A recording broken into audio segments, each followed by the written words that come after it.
Hello guys, Radhe Radhe. आज मेरे channel पे आप सबका स्वागत है। आज मैं फिर मेरे चैनल से जुड़ी हुई हूँ। मैं आपको आज बताऊँगी ये हम सूर्य भगवान जी को जल क्यों चढ़ाना चाहिए, चढ़ाने से हमें को क्या सफलता मिलती है।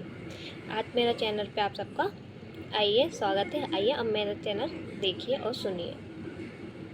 तो गाइस, हमको सूर्य भगवान जी का जल इसलिए चढ़ाना चाहिए क्योंकि सूर्य अब जो हमारे ऊपर सूर्य कम होता है, मतलब सूर्य का भी राशि में भी बहुत चीज़ें होती है, तो उससे हमारे परेशानी नहीं होती है ना। सूर्य भगवान जी का आशीर्वाद हमारे ऊपर रहता है। और जल चढ़ाने के लिए सबसे पहले हमें स्नान करना चाहिए। स्नान करने के बाद पूजा पाठ करने के बाद तांबे का लोटा होता है, उसमें सूर्य भगवान जी के लिए जल भर के, और गाइस में थोड़ा सा चावल, साबुत चावल, टूटे हुए चावल कभी नहीं लेने चाहिए। साबुत चावल पूजा पाठ में ये ध्यान रखना गाइस, कभी भी टूटे चावल यूज़ नहीं करने चाहिए, हमेशा साबुत चावल ही यूज़ करने चाहिए। तो गाइस, साबुत चावल थोड़े लोटे में डाल के और थोड़ा लाल सिंदूर की रोली डाल के सूर्य भगवान जी को हमें जल चढ़ाना चाहिए। और कभी भी हम सूर्य भगवान जी को जल चढ़ाए तो हमारा जो लोटा होता है तांबे का, वो हमारे सर से ऊपर होना चाहिए, ऊपर होना चाहिए। क्योंकि हम जब सूर्य भगवान जी को जल चढ़ाए, जितना हमारा हाथ ऊपर को जाए उतना ही हमें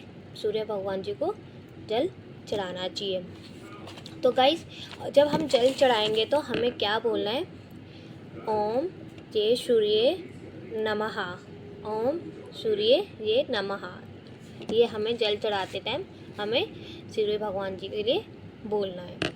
तो गाइस, इससे जब हमें जल चढ़ाने से पहले एक जगह ये देखनी चाहिए, जब हम जहाँ जल चढ़ाए वहाँ पर जल किसी के पैरों पे ना आए। मतलब कि ऐसी जगह चढ़ाए जो कोई जैसे चलता हुआ आता है ना, वहाँ हमें कभी जल नहीं चढ़ाना चाहिए। ऐसी जगह चढ़ाओ जहाँ पे जल हमारा रहे सही से, कोई किसी के पैरों में ना आए, किसी के पैरों में आए, ना किसी के हाथ। मतलब कि कोई हर जगह आप समझ ही सकते हो, एकदम साफ जगह ही जल चढ़ाना चाहिए। मेरा कहने का मतलब यही है। आप प्लीज़ ऐसी गलती ना करें किसी के, क्योंकि किसी को पाप नहीं चढ़ेगा, चढ़ाने वालों को ही पाप चढ़ता है, इसलिए।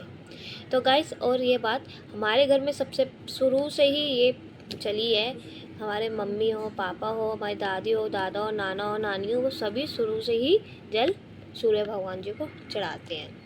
और सूर्य भगवान जी को जल चढ़ाने से आप जल भी चढ़ाते हो तो सूर्य भगवान जी के लिए एक धूप बत्ती भी जला के लेके जा सकते हैं। जैसे जल चढ़ाते हुए अपने भगवान जी को धूप बत्ती जैसे पूजा करते हैं ना, ऐसे सूर्य भगवान जी की हमें पूजा भी करनी चाहिए। धूप बत्ती लगा के वहीं पे दीवार हो कुछ भी वहाँ लगाते जानी चाहिए सूर्य भगवान जी को। और गाइस, सूर्य भगवान जी से हमें जो भी विश मांगनी हो जल चढ़ाते हुए, जो भी हमारे मन में कुछ भी हो, तो हमें सूर्य भगवान जी से बोल सकते हैं। सूर्य भगवान ये बात है, कोई भी बात हो तो सूर्य भगवान हमारी सारी बात सुनते हैं, एकदम सारी बात सुनते हैं। जो भी हमारा कुछ भी होता है वो सूर्य भगवान हमारी ज़रूर करते हैं। हमसे कुछ भी गलती होती है, हम सूर्य भगवान जी को कभी जल चढ़ाते हुए गलती होती है, कुछ भी गलती होती है, तो हमें सूर्य भगवान जी से भी माफ़ी मांग लेनी चाहिए। तो गाइस, अब मैं आपको ये भी कहना चाहती हूँ, जब सूर्य भगवान जी को हम जल चढ़ाए, हम भी कोई एक गलती करता है, सूर्य भगवान जी को जल चढ़ाता है, वो सर नीचे झुक के चढ़ाता है। कभी सूर्य भगवान जी को झुक के नहीं चढ़ाना चाहिए, बल्कि सूर्य भगवान जी के एकदम जल चढ़ाते टाइम लोटे की तरफ ध्यान होना चाहिए। लोटे की तरफ जब जल चढ़ाएंगे वैसे करके, तो लोटे की तरफ देखिए, तब जल चढ़ाने चाहिए। कभी ऐसे नीचे नहीं करना चाहिए। तो कभी भी जल चढ़ाओ तो थोड़ा सूर्य भगवान जी को देखने को नहीं कह रही मैं, हमने कि लोटे की तरफ हमारा ध्यान होना चाहिए, और सर से ऊंचा होना चाहिए हमारा लोटा जल चढ़ाते टाइम। तो लोटे की तरफ हमारा ध्यान होना चाहिए। गाइस, आज के वीडियो में इतना ही। अगर गाइस मेरी वीडियो आपको अच्छी लगी हो तो प्लीज़ मेरी वीडियो को आगे बढ़ाइए, सब्सक्राइब करिए, और ऐसे आप भगवानों की वीडियो सुनने को मिलेगी। Okay guys, Radhe Radhe. ये सूर्य भगवान जी।